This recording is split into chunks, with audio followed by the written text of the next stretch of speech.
Tadi kita sudah melihat visi Petrus. Petrus melihat binatang-binatang najis. Dan binatang najis ini melambangkan manusia yang tidak percaya. Ya. Kita lihat di dalam poin A. Hewan-hewan haram ya, yang dilihat Petrus mengacu kepada orang yang tidak percaya. Pengutusan 3 orang oleh Cornelius dilakukan sebelum Cornelius menerima keselamatan oleh pemberitaan Injil Paulus. Ya. B. Saudara Agus boleh bantu silakan. Ya, amin. Ia, Petrus, berkata kepada mereka, "Kamu tahu betapa kerasnya larangan bagi seorang Yahudi untuk bergaul dengan orang-orang yang bukan Yahudi atau masuk ke rumah mereka. Tetapi Allah telah menunjukkan kepadaku bahwa aku tidak boleh menyebut orang non-Yahudi yang percaya, najis atau tidak tahir." Amin. Amin.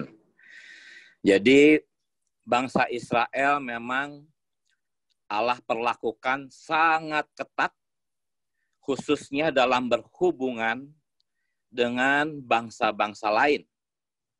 Alasannya adalah karena ya, setelah air bah pun kita minggu lalu melihat bahwa Nephilim kembali bermunculan dengan berbagai jenis ukuran. Makin lama makin kecil ukurannya. Karena iblis berusaha memalsukannya semakin tidak kelihatan. Oleh karena itu, dasar Allah memperlakukan bangsa Israel dengan ketat dalam hal berhubungan dengan sesama manusia adalah latar belakang perkawinan campur itu. Jadi itu sudah sangat meraksuk di dalam diri Petrus sehingga Petrus tidak mau ya berhubungan dengan orang-orang non-Yahudi. Baik, sekarang kita lanjut.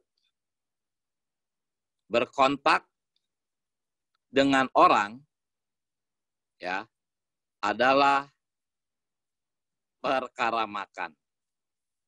Saudara-saudari, berkontak dengan orang adalah perkara makan. Kita sekarang melihat Imamat 11. Di dalam Imamat pasal 11, itu adalah aturan-aturan tentang makanan. Saudara Agus, silakan bacakan. Amin. A. Dalam Imamat 11, Allah berfirman, "Bedakan antara yang najis dengan yang tahir, antara binatang yang boleh dimakan dengan binatang yang tidak boleh dimakan." Amin. Amin.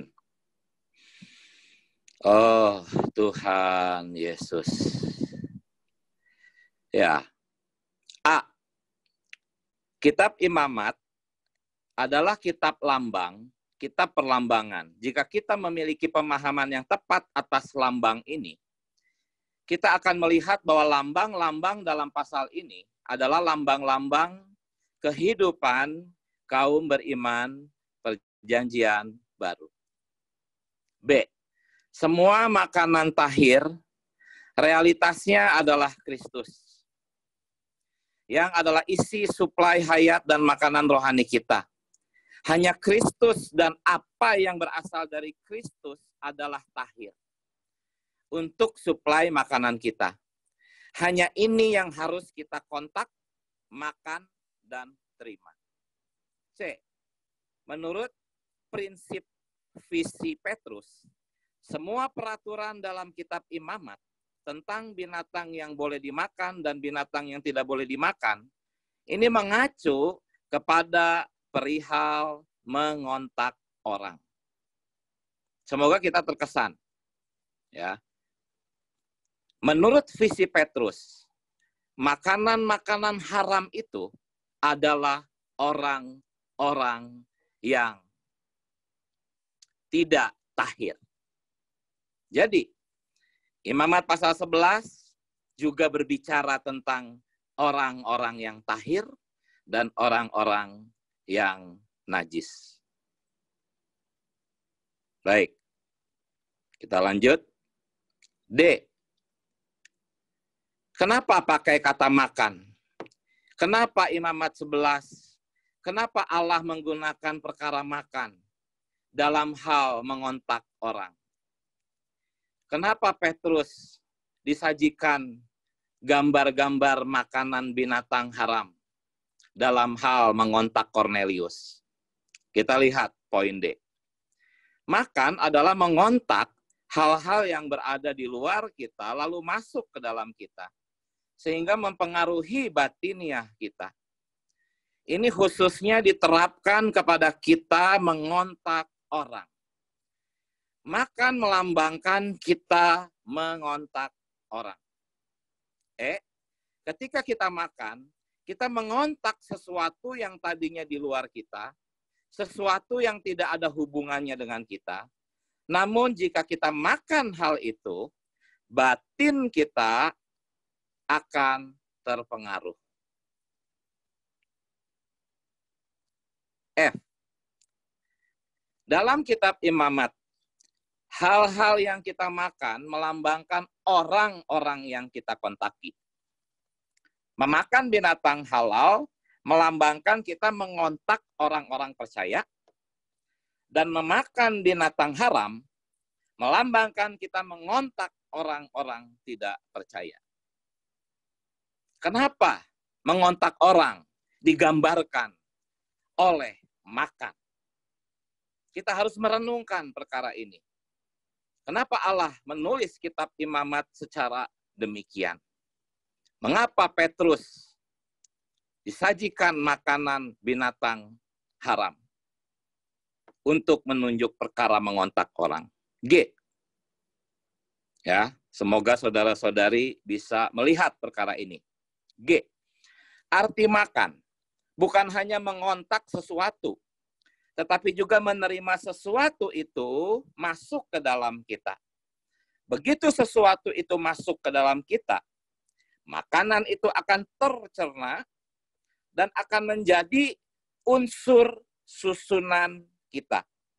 Yaitu apa adanya kita, yaitu penyusun diri kita. Inilah sifat dari makanan. H. Kita semua disusun dari makanan yang kita makan dan cerna. Pada akhirnya, apa yang kita cerna akan menjadi kita. Hal ini menjadi susunan kita. Lalu apa hubungannya dengan orang? Kita lihat. I. Kontak kita yang akrab dengan jenis orang tertentu dapat menyebabkan ada sesuatu yang berasal dari orang itu masuk ke dalam kita. Ya. Khususnya pemikiran-pemikiran dan hayat alamiah orang itu bisa masuk ke dalam kita. Ya. Sehingga kita bisa mengalami penyusunan ulang dan itu bisa menjadikan kita orang jenis lain. Saudara-saudari yang sudah memiliki anak, jikalau anak-anak kita mengalami perubahan sifatnya, jadi aneh, ya, jadi tidak seperti biasanya, jadi seperti ada perubahan yang tidak biasanya, maka cek saja saudara-saudari, temannya siapa dia dengan berteman. Dia punya teman baru siapa? Ya. Ini soal berteman, saudara-saudari. Apalagi kalau soal menikah.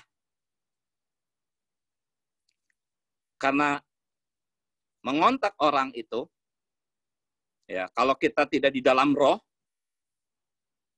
melewati batas, akrab, pasti orang yang kita kontaki itu, ya, ada hal-hal yang berasal dari dia masuk ke dalam kita. Jadi, semoga kita melihat betapa seriusnya ini. Ini adalah prinsip percampur adukan yang iblis kerjakan. Ingat, Tuhan Yesus berkata bahwa zaman hari ini itu sama dengan zaman Nuh. Ya. Di zaman Nuh, iblis melakukan pekerjaan percampur adukan. Di zaman ini sama, bahkan lebih jahat. Karena kita tidak melihat Nefilim di sini. Di sini kita melihat semua manusia sama manusia. Tetapi sesungguhnya, ya, manusia-manusia yang kita lihat itu, oh, kita nggak tahu, ya, berasal dari siapa itu. Semoga Tuhan menerangi kita di poin ini. J, apapun yang kita kontaki akan kita terima. Dan apapun yang kita terima akan menyusun ulang kita. Menjadikan kita orang yang berbeda dari apa adanya kita sekarang. Hati-hati, saudara-saudari, kita bisa berubah. Kita bisa tidak lagi seperti pertama kita mengasihi Tuhan. Itu semua tergantung, ya, hubungan antar manusia yang kita jalani. K. Makna makan ini menunjukkan bahwa mengontak orang adalah perkara yang sangat penting. Jika kita mau menempuh kehidupan kudus dan menang, seperti yang diminta oleh Allah yang kudus, kita perlu berhati-hati di dalam kontak kita dengan orang. Sampai di sini, kira-kira ada yang mau sharing? Ya, boleh. Saya boleh tanya, saudara? Amin. Tuhan Yesus. Saya ingin tahu yang dikatakan dengan mengontak orang. Mengontak orang ini apakah kita itu orang yang akan kita suplai, ataukah kita yang orang injili, ataukah hanya sekedar kita berteman ataukah bermain? Itu dulu, saudara. Ya. Jadi yang kita permasalahkan dalam hal mengontak orang di sini adalah memikul kuk bersama. Apa artinya memikul kuk bersama? Mungkin ada saudara-saudari lain mau sharing. Apa maksud memikul kuk? Karena tadi perlambangannya adalah keledai dengan kerbau. Tidak boleh pikul kuk bersama. Kerjasama gitu, saudara? Ya, waktu Paulus mengatakan, janganlah menjadi pasangan yang tidak seimbang. Itu bahasa aslinya adalah mengacu kepada dua jenis digabungkan oleh satu kuk. Jadi mengacu kepada ulangan. Nah, kuk ini tuh berarti kita yang paling mudah ya orang berumah tangga. Suami istri itu memikul kuk yang sama. Ini paling mudah dipahami. Tetapi jangan menjadi pasangan yang tidak seimbang bukan hanya soal pernikahan. Soal bisnis juga jelas. Kalau saudara melakukan kongsi, join, satu perusahaan dengan orang yang tidak beriman, siap-siap saja. Saudara harus memilih, mengikuti perasaan hayat di dalam atau mengikuti dia. Karena kalian beda jenis hayat. Ya. Jenis hayatnya berbeda. Tidak bisa. Kalau tetap dilaksanakan, kecenderungan kita akan tetap memilih uang dan memilih persahabatan demi perusahaan. Dan kalau demikian, pasti kita akan menjadi seperti dia. Minimal kita berubah. Tidak lagi seperti awal kita mengasihi Tuhan. Ya. Yang sedang kita persoalkan di sini, ini bukan soal apakah kita masuk neraka atau masuk surga, atau kehilangan keselamatan. Keselamatan tidak mungkin hilang, Tetapi pertaruhannya adalah kita tidak bisa menjadi seperti Nuh. Nuh adalah lambang dari para pemenang. Kalau kita ingin menjadi pemenang, kita harus seperti Nuh. Menjaga kemurnian kita. Begitu. Amin.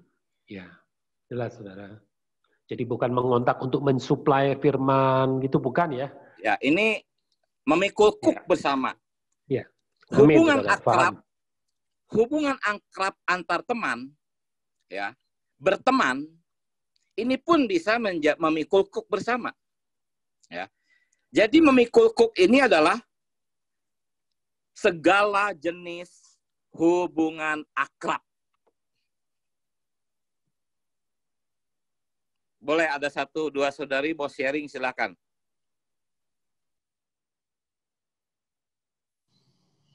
Di unmute aja.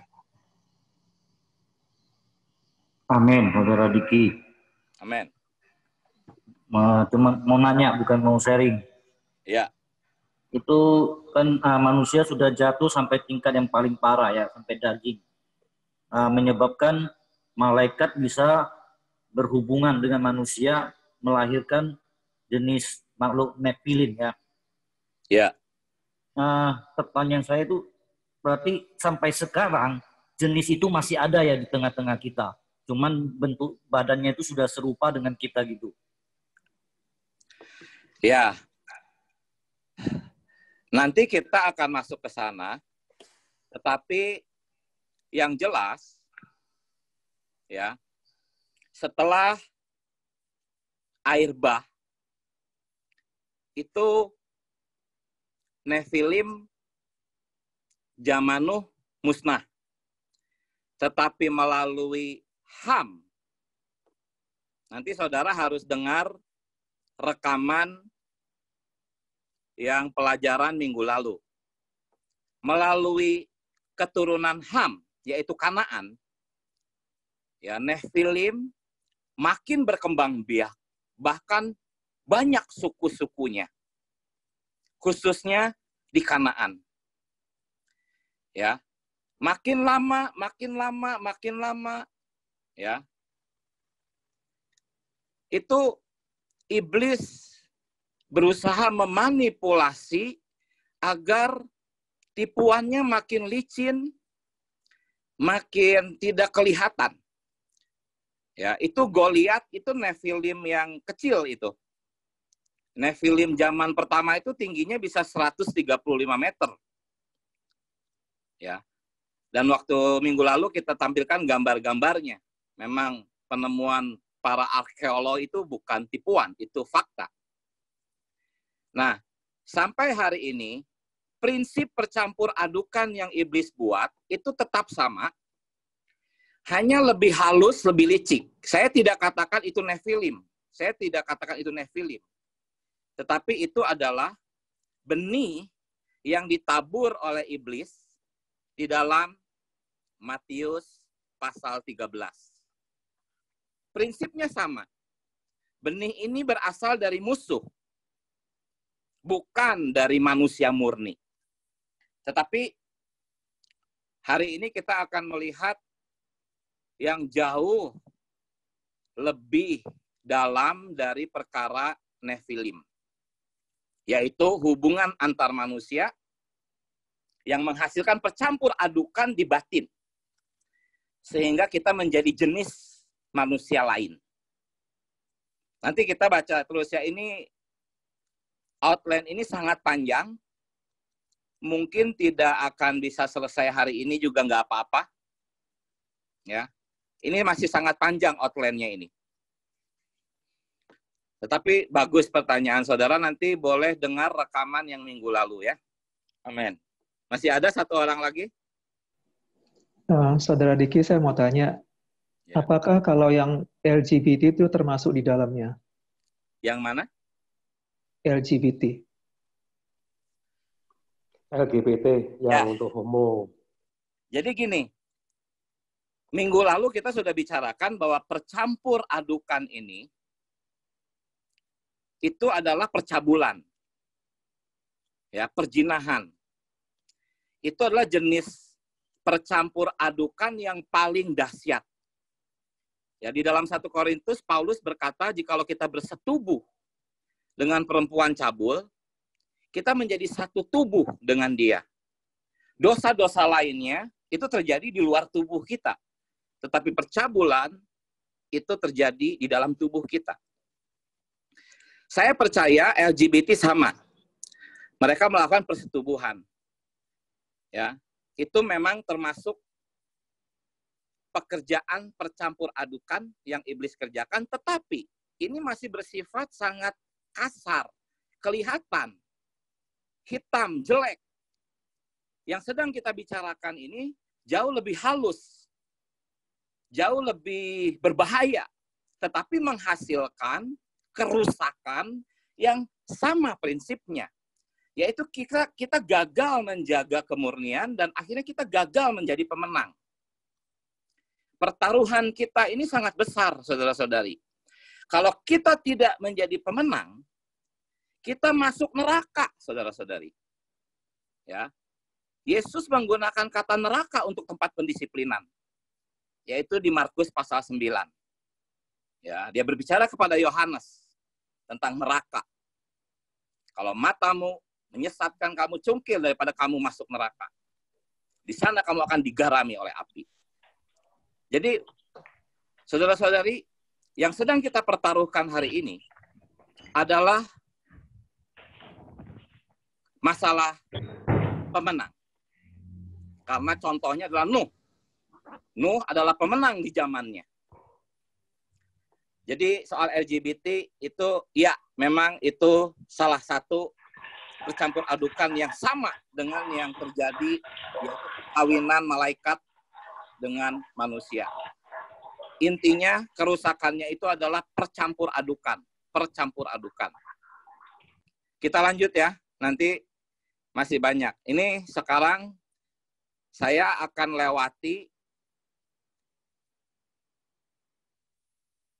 untuk Romawi 5 ini dengan cepat, ya. Ini tentang jenis-jenis orang yang diwahyukan dalam kitab Imamat. Ya, saya akan baca ini dengan cepat.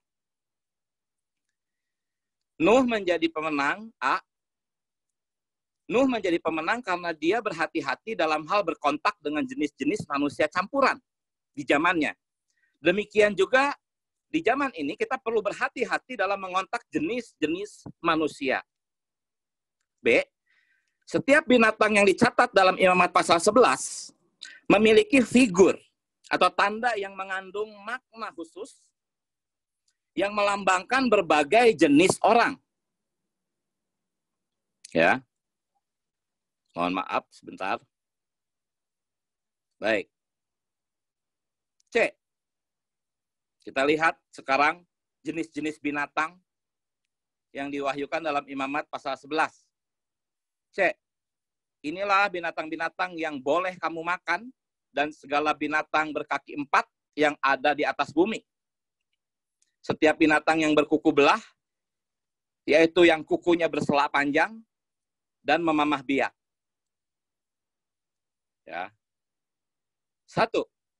Binatang yang memamah biak melambangkan orang-orang yang menerima firman Allah dengan banyak pertimbangan dan perenungan kembali, mengunyahnya lagi dan lagi. Seperti sapi yang memamah biak, kita harus mempertimbangkannya melalui doa baca, dan merenungkan kembali firman Allah untuk menerima rawatan dari firman Allah. Jikalau kita memamah biak firman Allah, maka kita adalah orang-orang tahir. Ya. Jikalau kita memiliki saudara-saudari seiman yang seperti ini, ya kita perlu berkontak dengan orang-orang macam ini. Baik. Sekarang kita lihat binatang berkuku belah. Ya, binatang berkuku belah melambangkan orang-orang yang memiliki daya pembeda. Bisa tahu dari mana?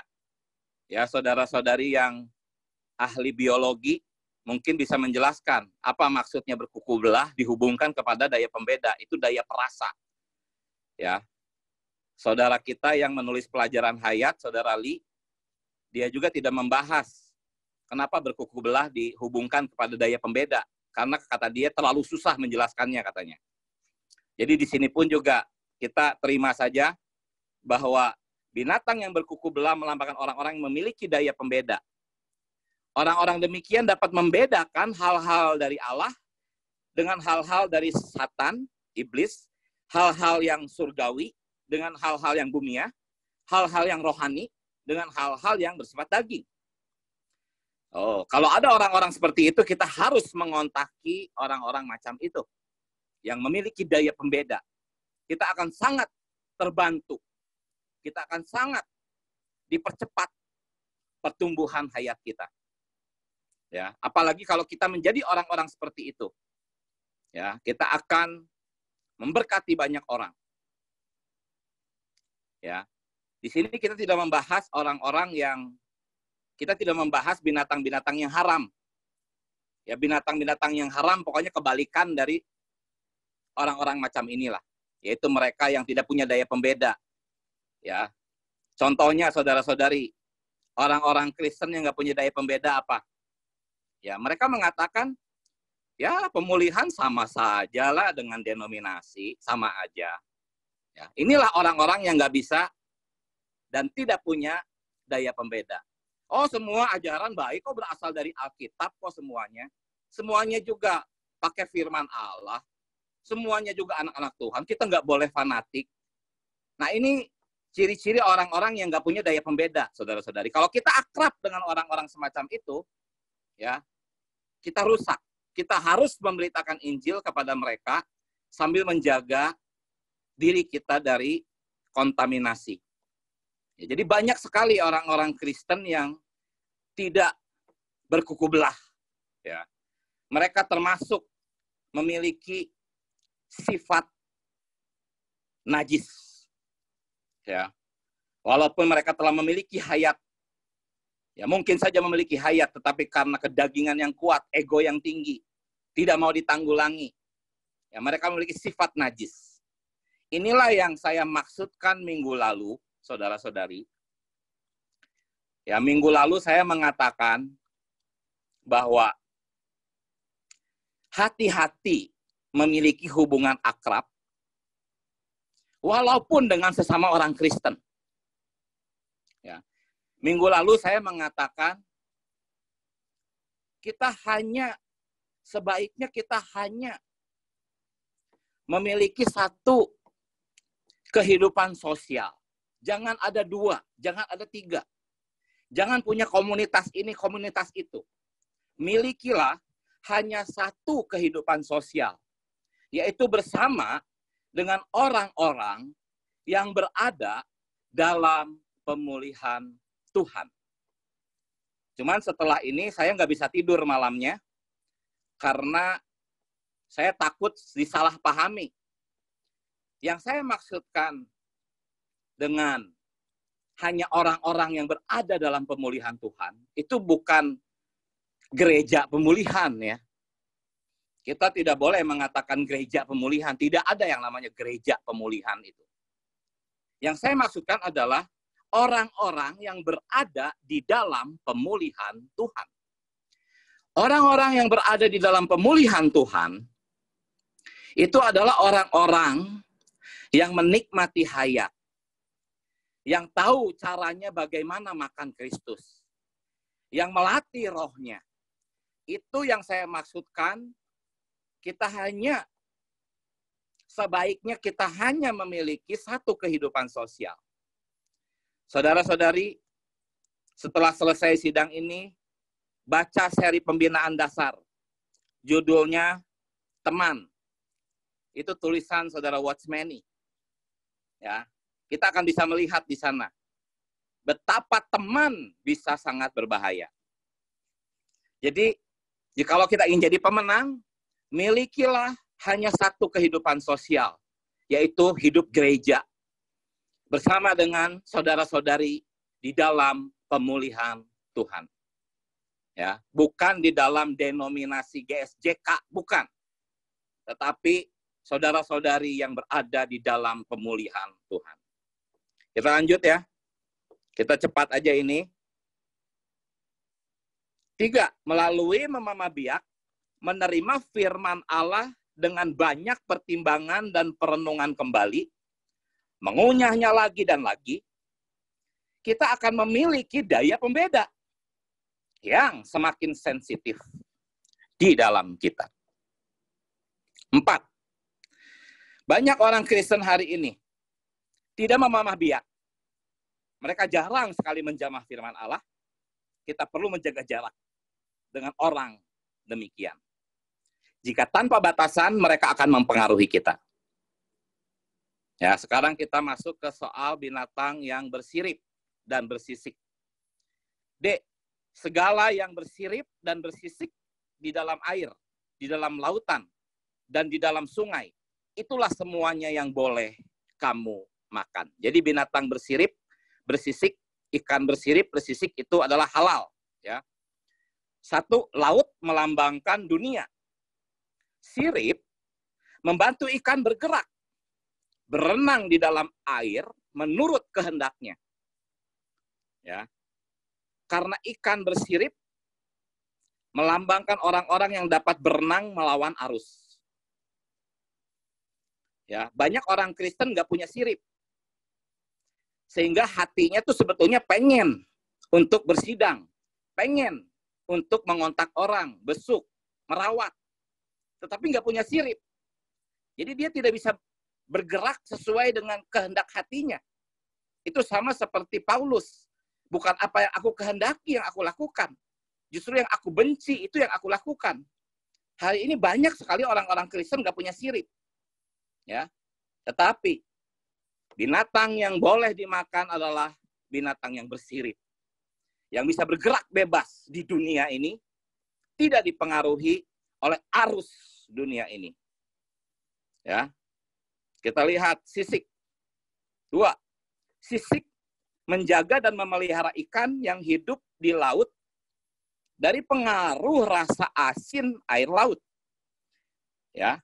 Asin air laut beda dengan garam. Kalau garam itu baik, karena garam sudah dipisahkan dari laut. Tetapi asin yang ada di dalam air laut itu melambangkan dosa dunia. Ya.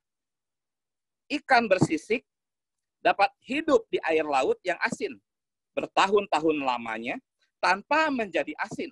Karena mereka memiliki sisik yang menjaganya dari pengaruh air asin air laut. Ikan bersisik melambangkan orang-orang beriman yang walaupun berada di dalam dunia, namun tidak terpengaruh oleh kebobrokan dunia. Haleluya buat kitab Imamat. 3. Seluruh dunia hari ini adalah laut yang luas dan banyak makhluk hidup di dalamnya yang tidak memiliki sirip dan sisik.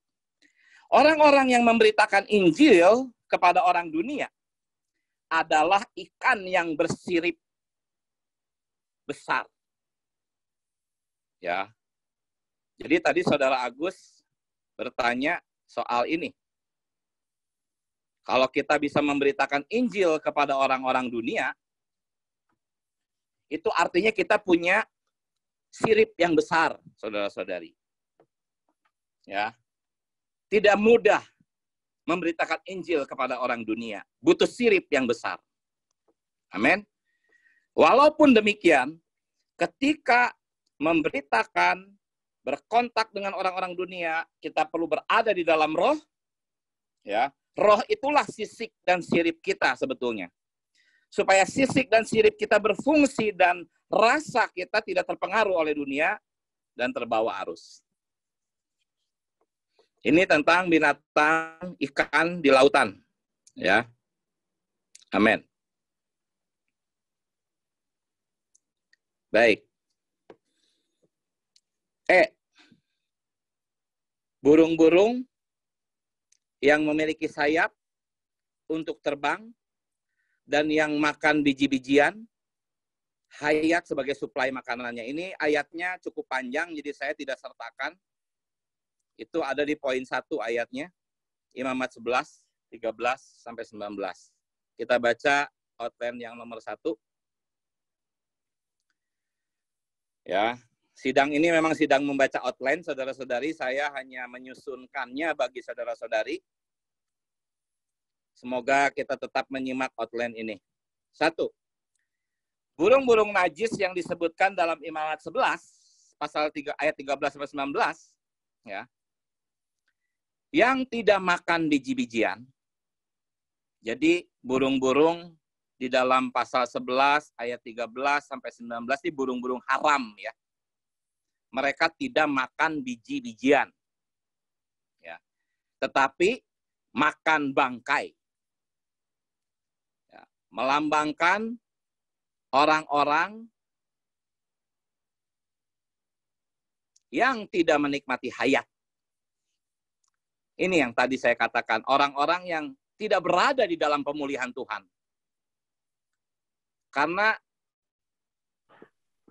saudara-saudari, orang-orang yang berada di dalam pemulihan Tuhan, itu adalah orang-orang yang memakan biji-bijian. Biji itu melambangkan hayat. Yang Yesus taburkan itu biji-bijian di dalam Matius pasal 13. Jadi orang-orang yang makan biji-bijian, inilah orang-orang yang berada dalam pemulihan Tuhan.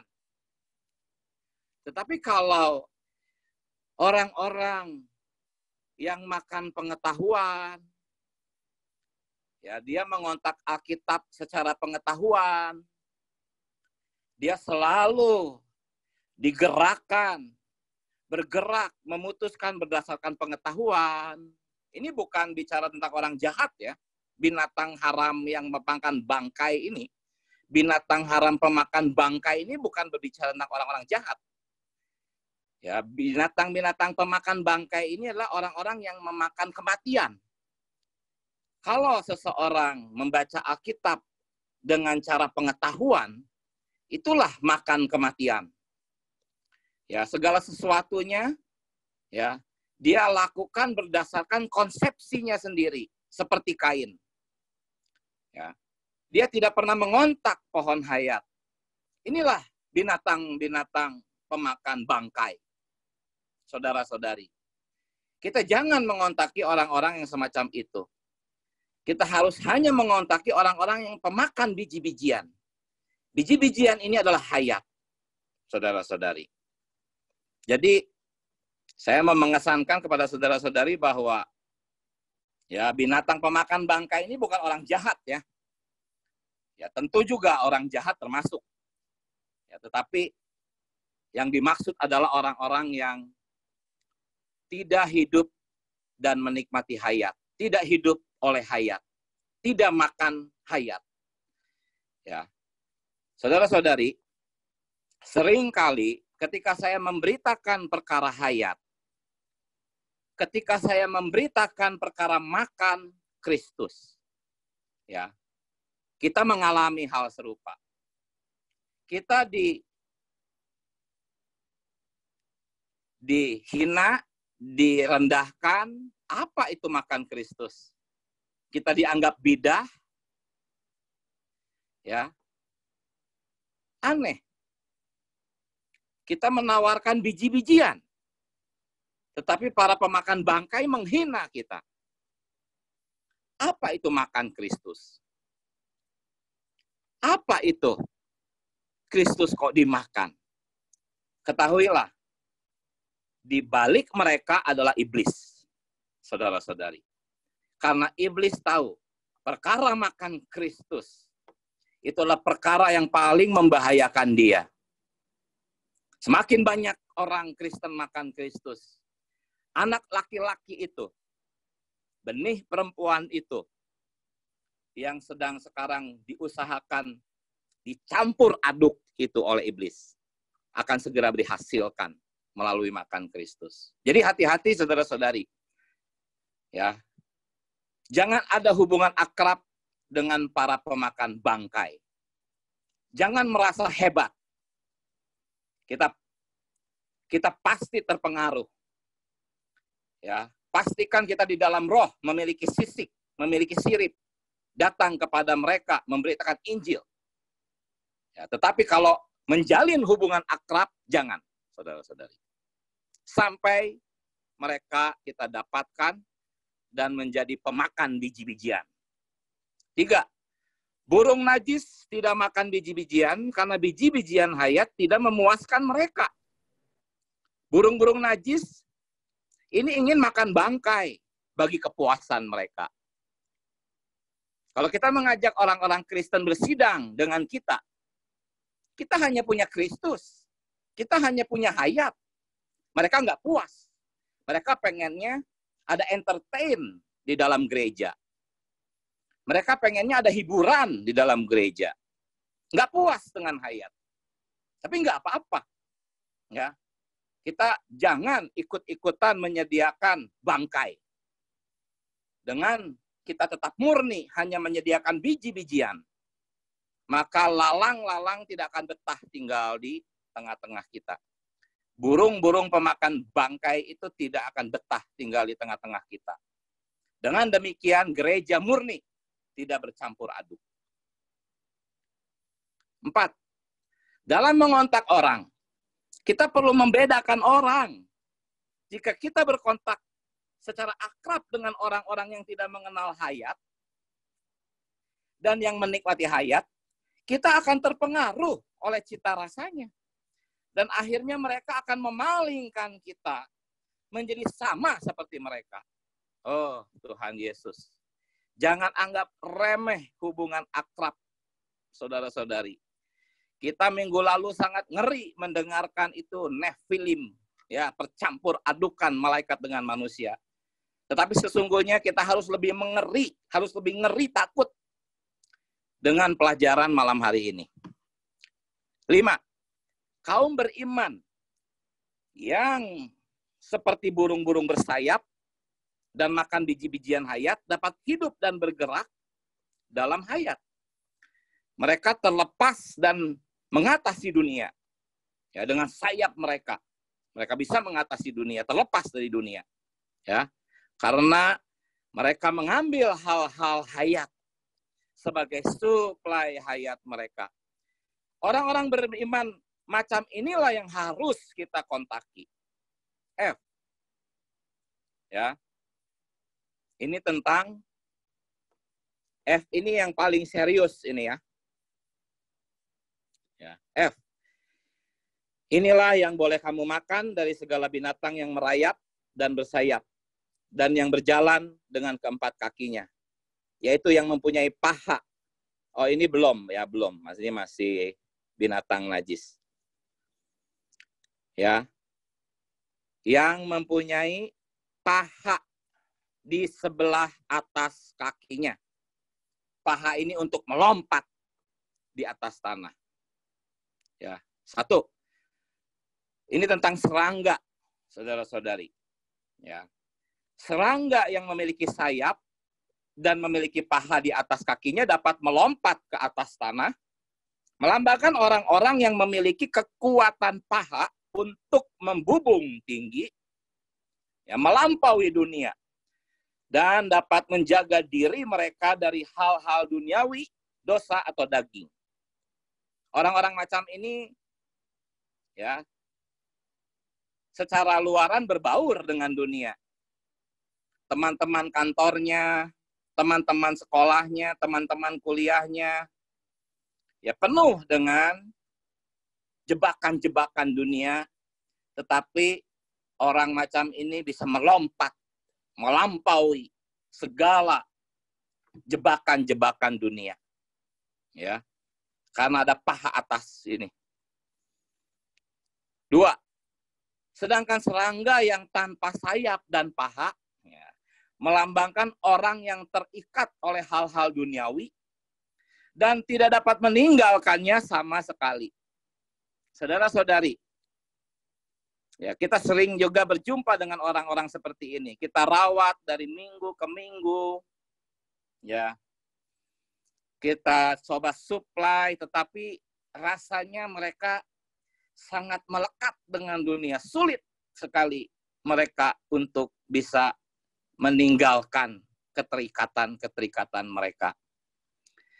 Ya, karena kita ingin menjaga hubungan dengan mereka, kita nggak mau mereka tersinggung. Ya, kita tidak menyinggung lah ikatan-ikatan itu. Percuma, saudara-saudari, buang-buang waktu. Kita lebih banyak berdoa dulu buat orang-orang semacam itu, supaya Tuhan tanggulangi dulu dia, baru kita datangi lagi.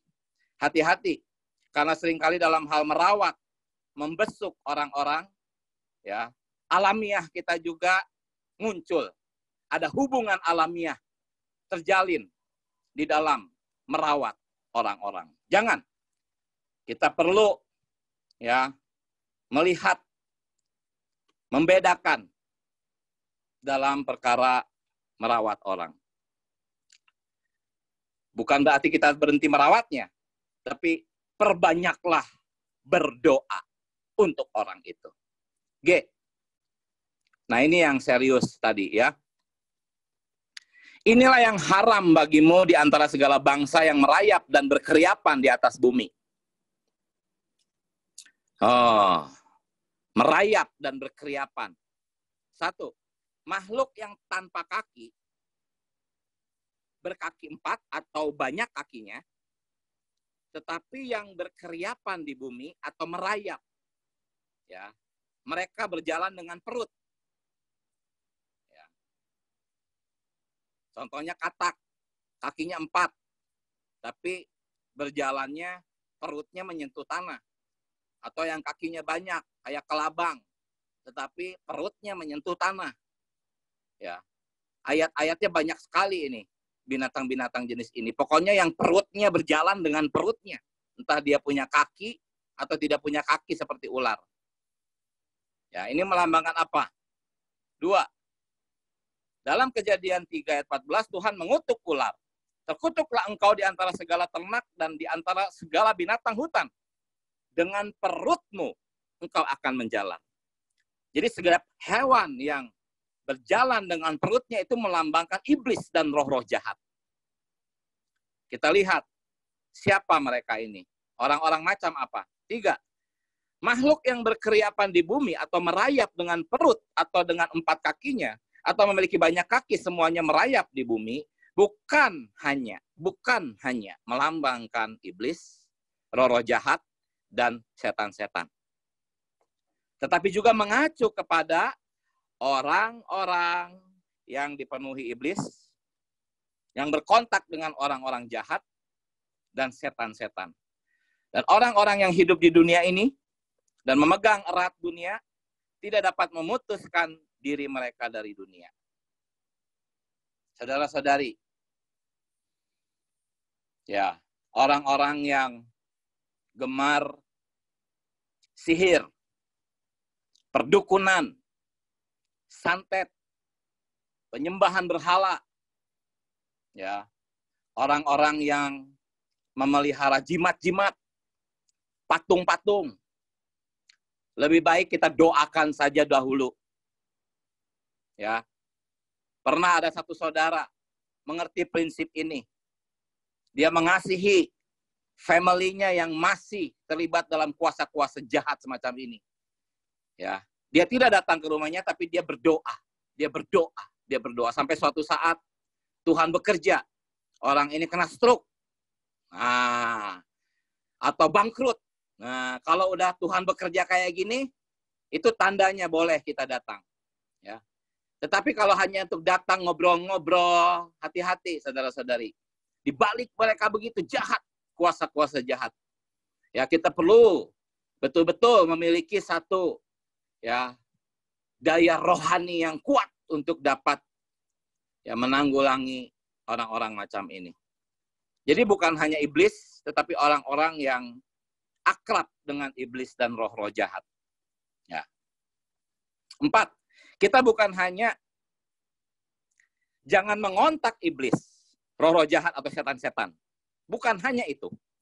Kita juga harus tidak mengontak orang-orang yang berkontak dengan setan-setan dan orang-orang yang memegang erat dunia. Agar kita tidak terkena pengaruhnya. Ya, baik. Ini setelah ini kita akan sharing dulu. Saya akan habiskan dulu sedikit. Walaupun belum habis outline-nya ya, sebetulnya saya coba simpulkan ini kesimpulan H. Kita seharusnya tidak berteman secara ceroboh, karena itu akan merusak kita. Pertimbangan kita dalam mengontak orang akan melindungi dan menjaga kita dari pencemaran dan kerusakan. Jangan merasa hebat, saudara-saudari. Kita perlu banyak berdoa jika kita ingin mengontak orang. Ya. Jika kita mau menjaga kemurnian genetika rohani kita, seperti Nuh, tidak menjadi jenis manusia campuran, kita perlu memperhatikan jenis orang yang kita kontaki. Ya. Saudara-saudari, walaupun orang Kristen sudah dilahirkan kembali punya hayat, tetapi di dalam dagingnya itu penuh percampuran. Demikian pula kita. Kalau kita kurang melatih roh, kehidupan kita pun akan merupakan satu kehidupan percampuran. Jadi ini bukan hanya berbicara tentang orang-orang non-Kristen. Ya, khususnya orang-orang Kristen juga. Ya, karena nanti kita akan melihat justru pekerjaan percampur adukan iblis itu lebih berbahaya di kekristenan daripada di dunia. Pekerjaan percampuran iblis seperti di zaman Nuh itu lebih berbahaya di dalam kekristenan daripada di dunia. Jadi kita harus menjaga genetika rohani kita. Tidak menjadi jenis campuran. Kita perlu memperhatikan jenis orang yang kita kontaki. Ya, inilah jenis-jenis orang ini. Apakah mereka berkuku belah, memamah biak, yaitu memiliki daya pembeda karena menjamah firman setiap hari? Apakah mereka bersirip, bersisik? Apakah mereka memiliki sayap untuk terbang? Ya, tidak dipengaruhi dunia, bisa dengan mudah melompat, terbang melampaui dunia. Apakah mereka makan biji-bijian hayat dan tidak makan hal-hal kematian? Ini berbicara tentang pohon hayat dan pohon pengetahuan. Ada banyak orang-orang yang hidupnya secara pengetahuan. Ya, kita harus hanya mengontak orang-orang yang memakan hayat. Apakah mereka memiliki sayap dan paha? Betapa baiknya memiliki kontak dengan orang-orang yang demikian. Outline ini belum selesai, tetapi kita sharing dulu, saudara-saudari. Silakan.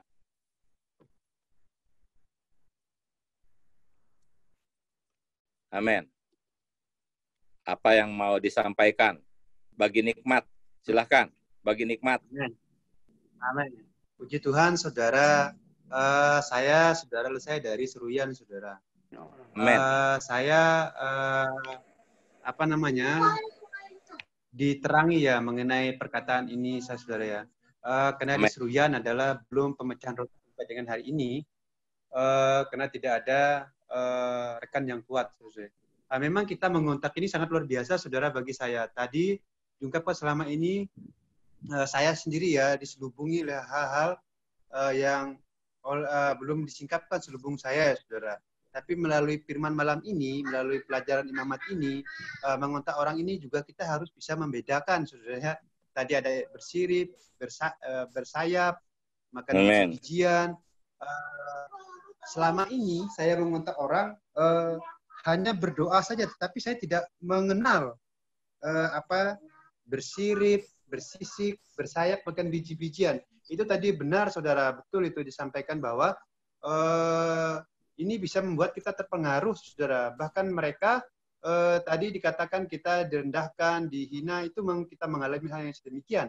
Kenapa? Malam ini baru terbuka saya ketika mendengarkan melalui sidang ini, kita diterangi bahwa kenapa kita direndahkan, karena mereka tidak mau menerima hayat laki-laki itu. Oh Tuhan Yesus, malam ini begitu sangat luar biasa ya, saudara. Amin. Puji Tuhan, saya diterangi melalui berita pada malam hari ini, saudara. Amin. Puji Tuhan. Amin. Haleluya.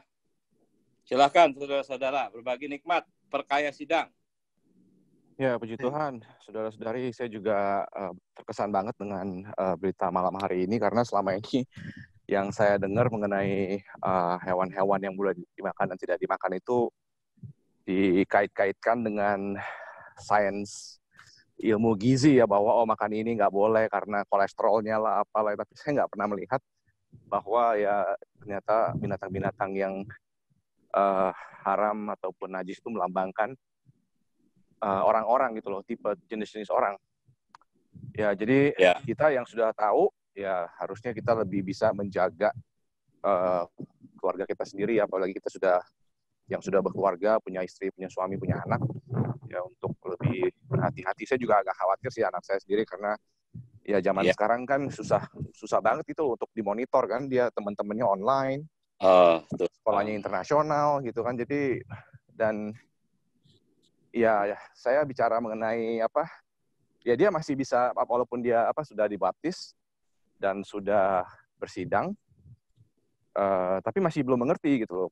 Kenapa mereka nggak boleh, atau kenapa mereka tuh ya kenapa yang teriak-teriak tiap sore itu kenapa mereka tidak baik gitu loh.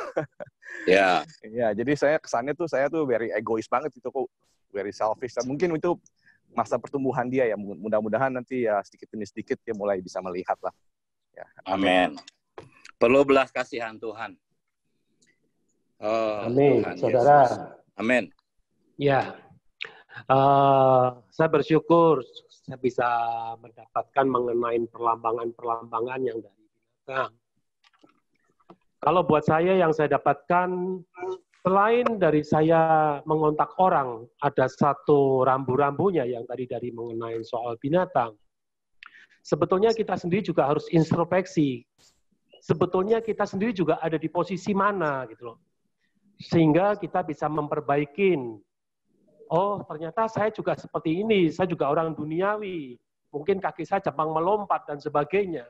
Nah, inilah yang saya dapatkan sehingga saya bisa mulai ngerem, saya bisa mulai mengerti bahwa ternyata mungkin keras kepala dan sebagainya dan lain-lain lah, itulah yang membuat kita untuk bisa mulai mengkoreksi, kita bisa mulai banyak menyerap hayat Tuhan. Itu yang saya dapatkan, saudaraku.